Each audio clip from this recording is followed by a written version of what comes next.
Hello and welcome to this episode of Untold Chapters with Austin Macauley Publishers. Today we have an exclusive interview with Christina Brett, author of the Norland Inheritance, a Jane Austen sequel that picks up 5 years after the conclusion of Sense and Sensibility, as Margaret, the younger sister, reaches the age of 18. Stay tuned to hear about the inspiration behind the characters and the world of Jane Austen in Regency England.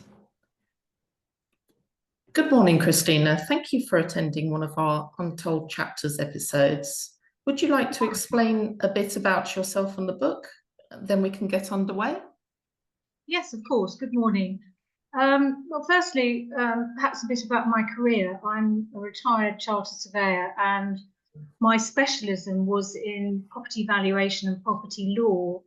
So the entail in a couple of Jane Austen books was particularly interesting to me, which is probably how I, got started on writing about Margaret Dashwood.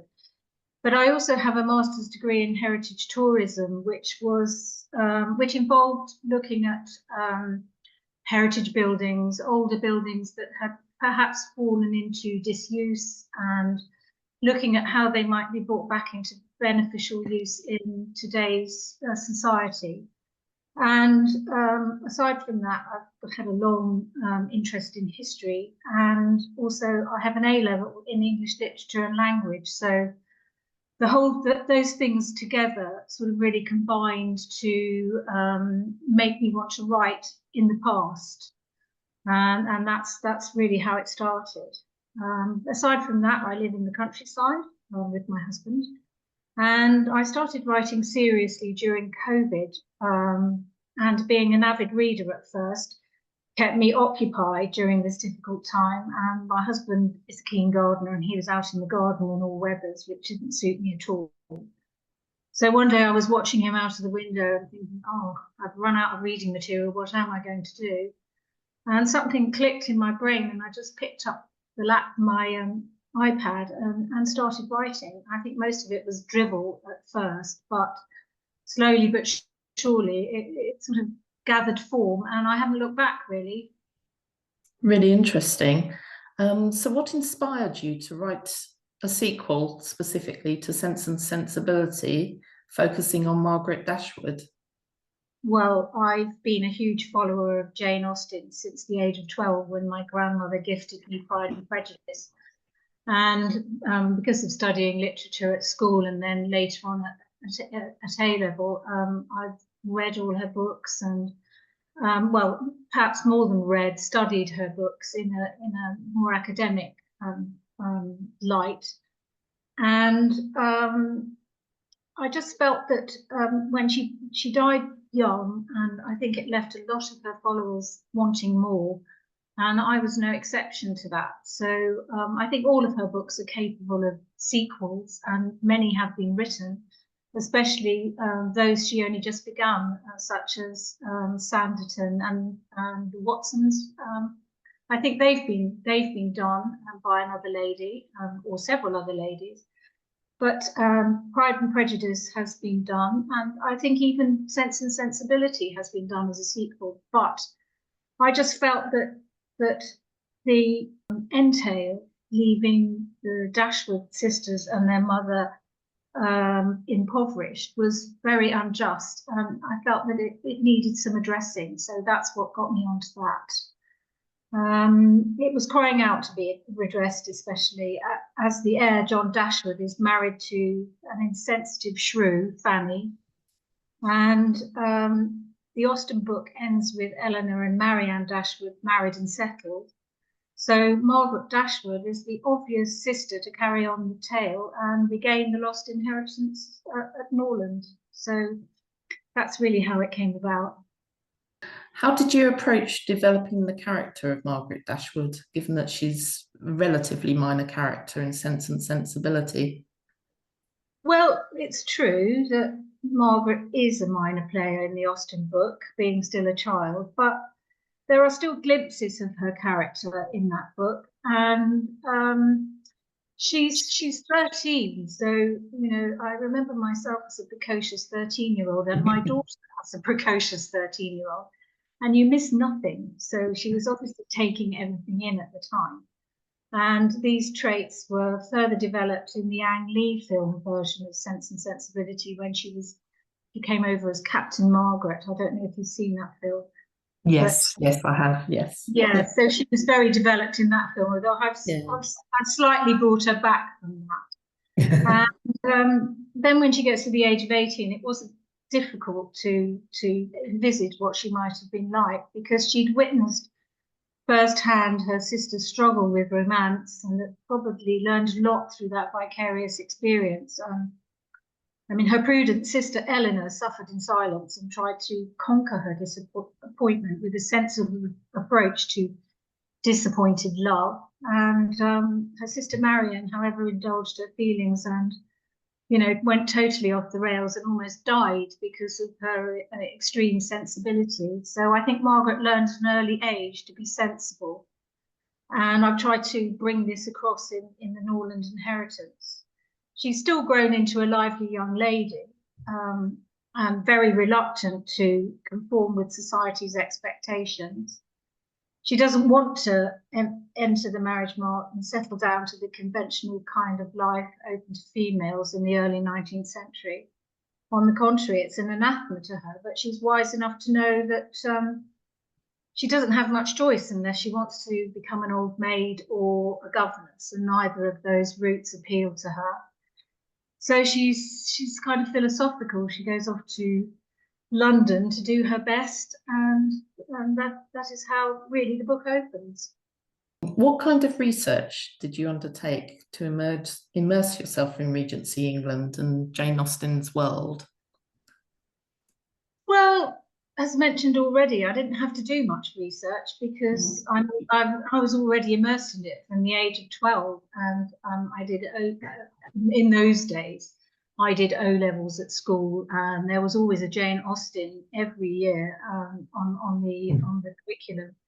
And then again, when I did A-level, again we studied them from a more academic point of view than just reading them. Although since then I've read them over and over again. They're just part of my life now. So research wasn't really necessary for me because it was already there. Well, history is also something of a hobby because so I'm aware of the current affairs that were unfolding at the time that Jane Austen was writing, and the restrictions on females at that time. They really, although Jane Austen's heroines are strong women, they only had a voice.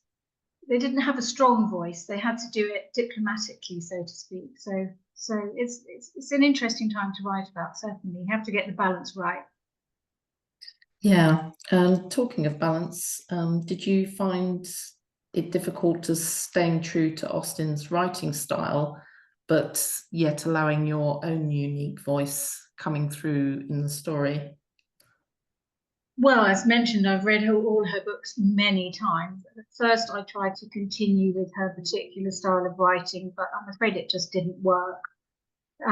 It came over as rather stilted, and I had to sort of modernize it. I had to modernize the language without losing the historical context.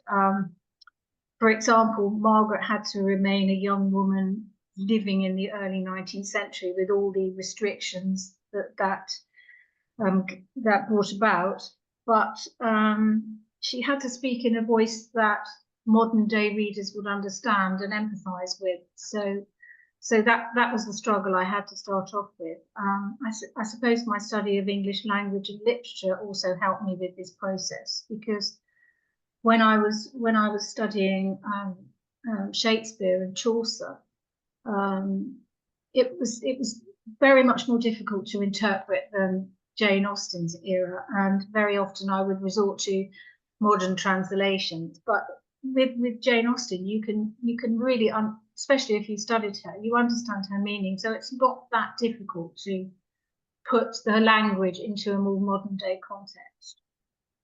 So Yeah, that's where I was with that. Though I struggled at first with the language of how to portray the Norland Inheritance.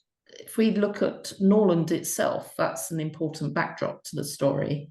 How important was it for you to capture its essence, but while also evolving it for your own story? Well, Norland is obviously central to the book. It's a great estate, bringing with it the money and prestige that Fanny craves, and obviously acquired through fair means or foul. But it was also Margaret's beloved childhood home. It was kind of necessary to depict it as both. And I'm a member of the National Trust, which is very fortunate, because I've been able to go into a lot of these wonderful old houses and see for myself the style of life they would have had there. And I believe that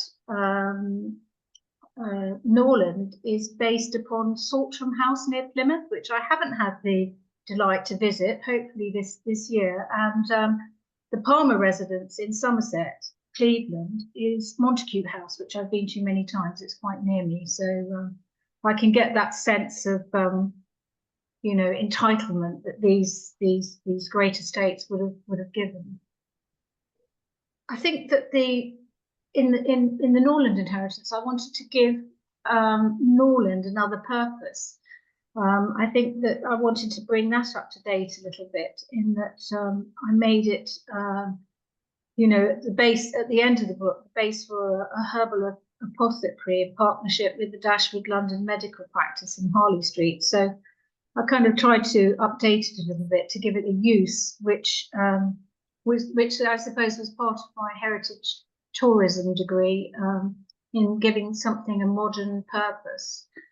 So that's really where we are on that one. On another note entirely, are there any plans for sequels or other Austen-inspired works?